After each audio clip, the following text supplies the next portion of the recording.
Rester assis est dangereux pour la santé. Voici la bonne posture à adopter au travail. Rester assis trop longtemps est très mauvais pour la santé. Selon une infographie détaillée du Washington Post, cela pourrait même favoriser le cancer du côlon.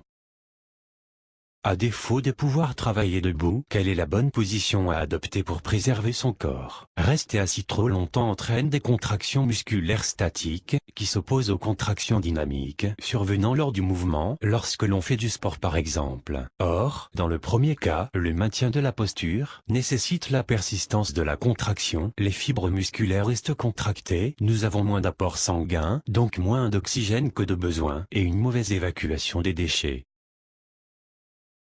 En conséquence, le muscle n'est pas suffisamment nourri, d'où des crampes, des contractures et à la longue des lésions des tendons. Tous les muscles sont contractés pour le maintien de la posture assise. Par exemple, les muscles profonds et superficiels du dos, particulièrement le trapèze, qui couvre une partie du dos jusqu'à la nuque et joue un rôle dans le mouvement des épaules, du port de la tête et de son inclinaison. On observe également une pression sur les disques au niveau de la colonne vertébrale lombaire nettement supérieure à celle que l'on a en position verticale.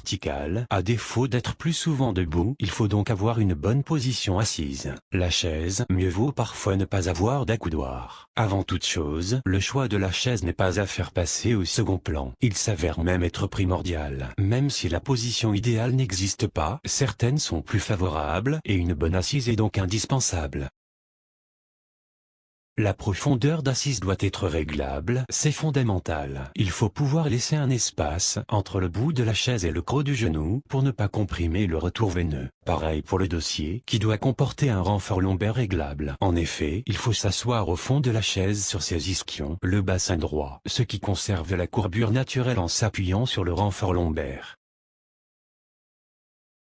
S'il n'y en a pas, il ne faut pas hésiter à mettre un coussin ou une écharpe roulée en boule, il faut pouvoir appuyer le creux des reins dans le renfort lombaire.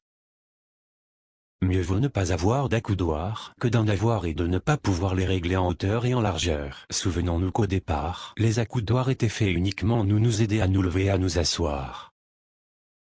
Les bras doivent être le long du corps, avec l'angle du coude à 90 degrés et à la hauteur de votre plan de travail. Si ce dernier est plus haut, il faut alors monter la chaise, qui doit par ailleurs comporter des roulettes, de manière à ne pas avoir à incliner le corps.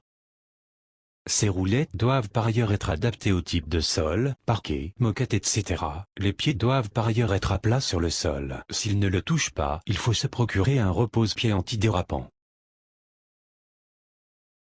Le clavier, il faut avoir la position d'un joueur d'accordéon. Si vous travaillez sur ordinateur, va alors se poser la question de l'emplacement du clavier par rapport à vos bras. Pour l'illustrer, je dis souvent qu'il faut avoir la position d'un joueur d'accordéon, les épaules ne doivent pas être écartées. Or, lorsque vous vous mettez dans cette position, vous verrez vite que le clavier est en général trop grand par rapport à la largeur de notre buste. Quand on tient la souris à droite du clavier, on a donc les bras écartés et l'épaule droite en avant. Même si cela peut sembler étonnant, je conseille donc aux droitiers de mettre leur souris à gauche, en prenant bien sûr le soin d'inverser les boutons. Pourquoi? Parce que de nombreuses personnes n'utilisent quasiment jamais le pavé numérique. On peut donc tout à fait mettre le clavier davantage sur la droite, de manière à se retrouver avec les lettres en face de nous et la souris à gauche, dans le prolongement du coude. Sinon, il existe des claviers courts avec des pavés numériques séparés permettant de positionner la souris à droite, dans le prolongement de l'avant-bras, épaules relâchées. Mais ce choix doit bien sûr être adapté en fonction des tâches de chacun. Pour éviter d'avoir des problèmes au niveau des poignets, mieux vaut également se munir d'un repose-poignet. Mais contrairement à ce que vous pourriez penser, il ne faut pas le mettre sous le canal carpien, mais sous les avant-bras, afin de ne pas s'appuyer trop sur ses poignets.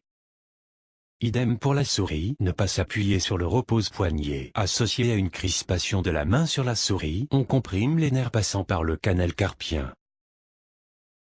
Autre a priori à déconstruire, le clavier ne doit pas être surélevé. Les doigts doivent venir se poser naturellement. S'il est surélevé, on va s'appuyer sur les poignets.